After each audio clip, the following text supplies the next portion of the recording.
It was supposed to be just another fun night out with friends, drinks, music, maybe a little gossip. Nothing too deep. But, of course, Ryan had to ruin it. He always does. We were at Olivia and Chris's house in Austin, Texas. Everyone was in a good mood, laughing, having fun. Olivia had set up this cozy backyard vibe with string lights and a fire pit. It felt like one of those perfect summer nights. And then someone suggested truth or dare. Now, I'll admit, I'd already had a couple of glasses of wine, okay, maybe 5. Whatever. I was feeling good, loose, and ready to actually enjoy myself for once.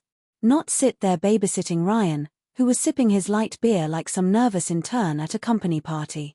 The game started off harmless enough. People were telling embarrassing stories, doing silly dares. But then it got spicy. My turn came up, and Ethan smirked. Truth or dare, Sophia? I went with truth because, let's be real, I wasn't about to do anything dumb like take a shot of hot sauce or lick the porch railing. And then the question hit, what's one thing you'd change about Ryan?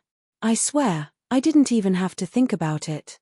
I just blurted out, his skills in bed. I mean, he talks a big game, but when it's showtime, it's like watching a trailer for a movie that never comes out. The room went silent for like 2 whole seconds before everyone burst out laughing. It was the truth, and honestly, I thought I was doing everyone a favor by saying it out loud. Maybe a little public humiliation would light a fire under him, make him try harder. But oh no, Mr. Sensitive couldn't handle it. His face turned bright red, and he just stared at me like I'd set his precious guitar on fire. Sophia, that's enough, he hissed through gritted teeth. Oh, come on. Like I'd said something outrageous. Relax, Ryan. It's just a game, I said, rolling my eyes. But no, he had to storm off like some drama queen, leaving everyone awkwardly staring at me. Whatever. It wasn't my fault he couldn't take a little truth. So there he was, stomping out of the house like some wounded deer, leaving me behind to deal with the awkward stares. Typical Ryan, can't handle the heat, so he runs off like a kid who just lost at Monopoly. I stayed for a little while longer. Why should I let his sulking ruin my night? But after another glass of wine, I figured I'd better head home too. On the way back, sitting in the back of a cab, I had plenty of time to think. And you know what? The more I thought about it, the more annoyed I got. Ryan has no one to blame but himself. I mean, really, when was the last time he even tried? He just goes through the motions day after day, like some robot programmed to be boring. Meanwhile, there's me, full of life, full of passion, and stuck with someone who barely notices me unless I'm nagging him to take out the trash. It's exhausting. And yeah, okay, maybe I let that frustration spill out tonight. But can you blame me? A girl can only take so much. And then there's Liam. God, just thinking about him made my pulse race. His everything Ryan isn't confident, charming, exciting. We met a couple of months ago at some networking event. Ryan was too busy watching football to come with me, of course. And it was like sparks flew immediately. The way he looked at me like I was the queen. I hadn't felt that way in years. Liam gets me. He knows how to make me laugh, how to make me feel alive. And let's not even get started on what he's like in bed.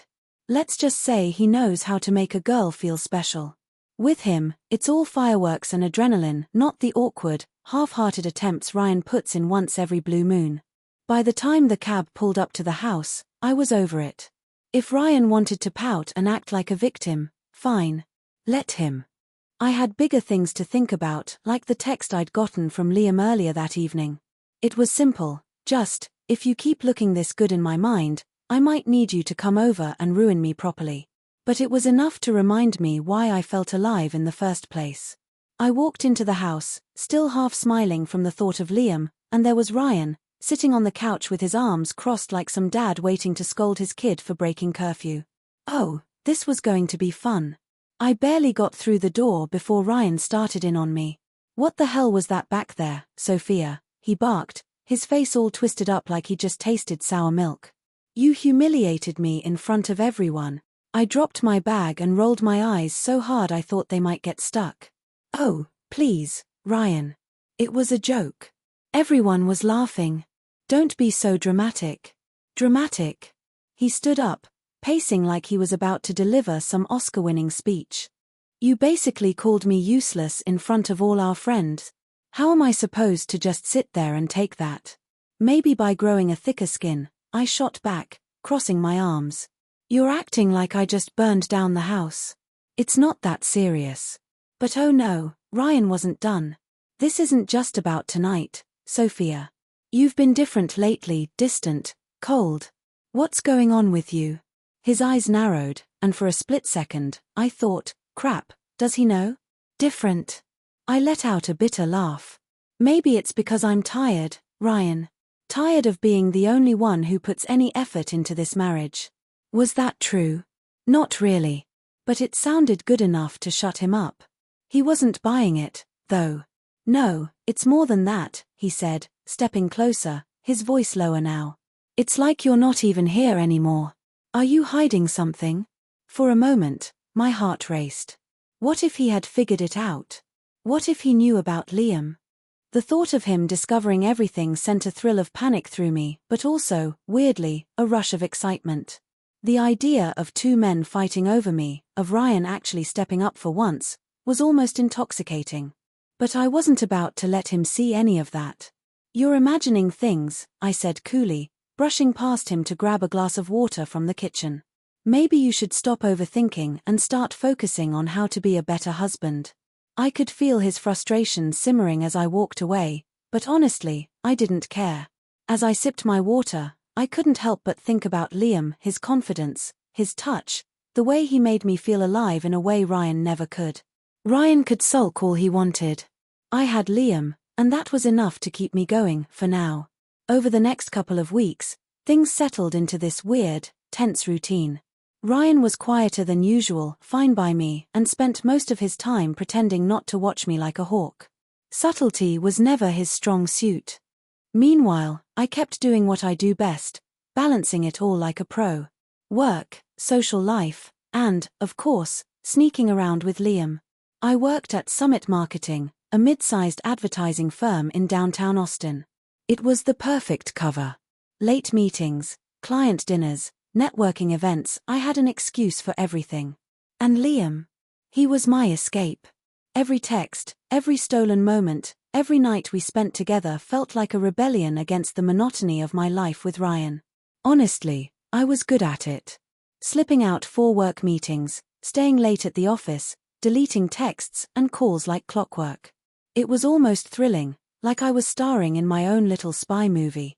The adrenaline rush of getting away with it was addictive. And let's face it, Ryan didn't exactly make it hard. The man couldn't find his car keys half the time, let alone catch on to something as intricate as my double life. The truth is, I didn't even feel bad. Why should I? If Ryan had been paying attention, if he'd put in even a fraction of the effort Liam did, none of this would have happened. But no, he just sat there, day after day, being his same dull, predictable self. It's like he thought just existing was enough to keep me happy. News flash, it wasn't. And Liam? Oh, he was everything. The texts, the stolen kisses, the nights we spent together, it was electric. Every time I was with him, it felt like I was finally living, finally being seen. Sure, I'd catch myself wondering sometimes if Ryan was catching on, but even that didn't scare me. If anything, the idea of him finding out was kind of exciting. Maybe it'd wake him up, push him to be better. Or maybe not. Either way, I'd win. The thing is, I wasn't just cheating for the thrill of it. I deserved this. I deserved to feel wanted, to feel alive. If Ryan couldn't step up, then that was on him, not me. I wasn't going to waste my life waiting for him to figure it out.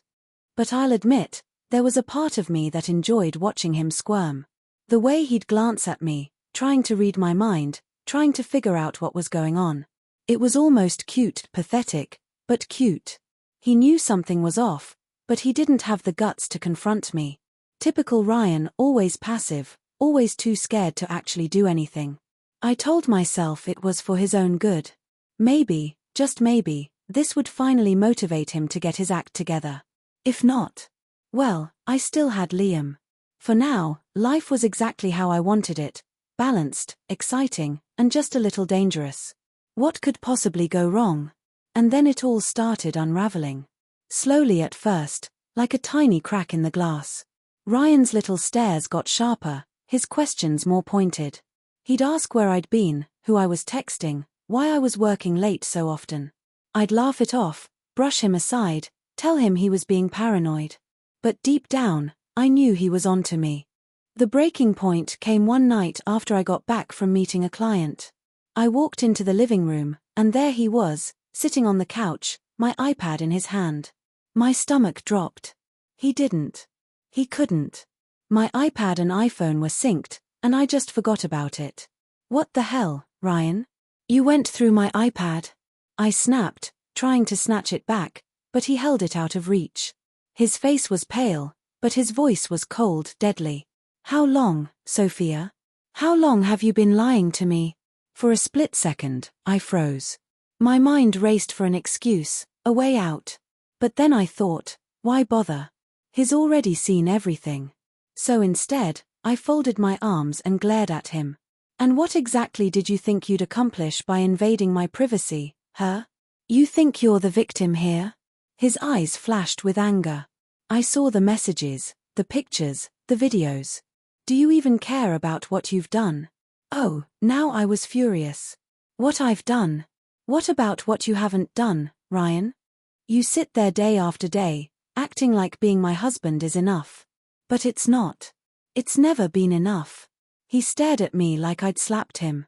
So this is my fault now? You cheat on me for months, and somehow I'm the problem? You are. I shouted, my voice rising. You're boring, Ryan. You're predictable. You don't make me feel anything anymore. And Liam? He makes me feel alive. He gives me what you never could. The words hung in the air like a bomb, and for a moment, I thought Ryan might actually explode. Instead, he just shook his head, his expression a mix of heartbreak and disgust. You're unbelievable, he said quietly. You don't even feel guilty, do you? Why should I? I shot back. If you'd been half the man Liam is, none of this would have happened. But you weren't. So don't act all high and mighty now. That's when he dropped the real bomb. I've already sent everything to my lawyer, he said, his voice ice cold. And to your friends. And your parents. I blinked, stunned. You didn't. I did. And I'm done, Sophia. We're done. For a moment, I just stood there, staring at him, my mind racing. This wasn't how it was supposed to go. He was supposed to fight for me, to beg me to stay, to promise he'd change. Instead, he was walking away. And worse, he was taking my carefully crafted image down with him. I wanted to scream, to throw something, but all I could do was watch as he walked upstairs and slammed the bedroom door. For the first time, I realized I might actually lose everything. And I hated him for it. The next morning, the house felt like a war zone. Ryan barely looked at me as he left for work, slamming the door behind him like a petulant teenager. And me. I was seething. Not because of what I'd done, let's be real, I still didn't feel bad about that, but because he dared to turn the tables on me. He made me the villain in my own story. By noon, my phone was blowing up. Messages from friends, calls from my mother, even a couple of voicemails from Olivia. Apparently, Ryan hadn't been bluffing. He really had sent those photos and messages to everyone. What the hell is wrong with you? Olivia hissed when I finally picked up her call. How could you do that to Ryan? And in your own house? I almost laughed. Of course she'd side with him. Little Miss Perfect, always playing the moral high ground. Oh, give me a break, Olivia, I snapped. You don't know the half of it. If you were married to someone like Ryan, you'd do the same thing. Sophia, you humiliated him. You've destroyed your marriage. And for what? Some fling? For someone who actually makes me feel alive, I shot back, hanging up before she could say anything else. I didn't need a lecture from her, or anyone else, for that matter. By the time Ryan got home, I was ready for a fight. He walked in, cold and silent as a glacier, and I wasn't having it. So, you've decided to play the martyr, huh? Sending my personal life to everyone we know. Real classy, Ryan. He dropped his bag by the door and stared at me, his expression unreadable. You made this personal when you brought Liam into our home, Sophia. Oh, spare me the self-righteous act, I snapped. You're just mad because you couldn't keep me happy, and now everyone knows it. His jaw tightened, and for a moment, I thought he might actually yell. But instead, he just shook his head. You're unbelievable, he said quietly. You've wrecked everything, and you don't even care. You don't care about me, about this marriage, about anything except yourself. Damn right I care about myself, I fired back. Maybe if you'd cared a little more, I wouldn't have had to look elsewhere. That got him. His face turned red, and his voice cracked with anger. You know what, Sophia? You can keep blaming me all you want, but at the end of the day, this is on you. And you're going to have to live with that. And then he walked away. Just turned and walked out of the room like he was done. And maybe he was. But if he thought that made him the bigger person, he was wrong. I wasn't going to let him play the victim while I got painted as the villain. Not a chance. A week later, the divorce papers arrived. No long speech, no teary confrontation, just a thick envelope on the kitchen counter with Ryan's name scrawled on it. Classic Ryan. Too passive to deal with it head-on, but quick to play the victim and leave the mess behind for someone else to clean up. I sat there with the papers in my hands, staring at the stupid legal jargon, and all I could think was, this is it. This is how it ends. Not with a bang, not even with a real fight, but with Ryan quietly slinking away like the doormat he's always been. Oh, and let's not forget Liam. The minute he found out I was married, he bolted faster than I could blink. Mr. Confident, Mr. Charismatic, turns out he wasn't so bold when things got complicated. I didn't sign up for this, he'd said, looking genuinely hurt, as if he was the one who'd been blindsided. The audacity. So there I was. No Ryan. No Liam. No one to turn to except a bunch of nosy friends and judgmental family members who'd all suddenly become experts on my personal life. Everyone had an opinion, and none of them were on my side. Big surprise. But you know what? I don't care. I don't regret anything. Sure, I could have been more careful. I could have covered my tracks better, kept Liam a secret longer. But regret? No. Ryan was never going to be the man I needed him to be. I gave him plenty of chances, and he blew every single one of them. That's on him. As for Liam, well, maybe I misjudged him. Maybe I thought he was something more than just a fling. But even if he was a coward, at least he reminded me of what I deserve. Passion, excitement, adventure, not this dull, lifeless routine Ryan called a marriage. So here I am. Alone, but not broken. If anything, I'm stronger. Smarter. Ready to start over and find what I really deserve. Men these days. Most of them are weak, lazy, and spoiled by the world we live in. But I'm not worried. I'm Sophia, and I'm a damn force to be reckoned with. Let Ryan sulk in his little bubble of self-pity. Let Liam live with his cowardice. I'm moving on, and I'm doing it my way. Because at the end of the day, I'm the only one who knows what's best for me. You know, people love to judge. They'll look at someone like me and whisper behind my back, how could she? What kind of person does that? Blah, blah, blah. But here's the thing, they don't get it. Life is short. Too short to spend it playing by some invisible rulebook that doesn't even make sense. You've got one shot at this, one tiny flicker of time to actually live. So why waste it being miserable? Sure, I cheated. Sure, I lied. So what? At least I'm living boldly. You think I care about their opinions? No. They're probably stuck in their own boring routines, secretly wishing they had the guts to do what I did. But not me. I want to feel alive every second of every day. And if that means breaking a few rules, fine by me. Rules are for people who don't have the imagination to live without them. Now, let's talk about Ryan and Liam for a second. God, what a pair of disappointments. Ryan, bless his heart, tries so hard to act like the victim, but let's be real, he was barely a husband.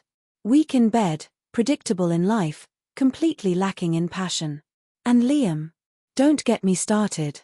He had the fire and the charm, sure, but the minute things got complicated, he folded like a cheap suit. He couldn't handle the idea of conflict, couldn't handle me. In the end, they're both the same, pathetic in their own unique ways. Oh, and here's a fun little story for you. Liam used to come over to the house, right? And of course, he noticed things, men's shoes by the door, a jacket on the chair. Once, he even picked up one of Ryan's razors in the bathroom and asked, "Who is this?" You know what I told him? "Oh, that's my brother's stuff. He crashes here sometimes." And he believed me. Can you imagine? The man thought he was walking into my perfect single-woman world when, in reality, he was practically tripping over my husband's life. Hilarious. But honestly, I'm not worried about Liam or Ryan. Men like them are a dime a dozen. If I want someone, I'll find him. And if I don't, well, that's fine too. If I don't find someone who truly gets me, I'll just keep moving on, no strings attached. Harsh? Maybe. But I'm done pretending that life's some romantic fairy tale where everyone's feelings matter equally. Mine come first. Always. And yeah, I get it. Most people don't see life the way I do. They'll call me selfish, reckless, cold. Let them.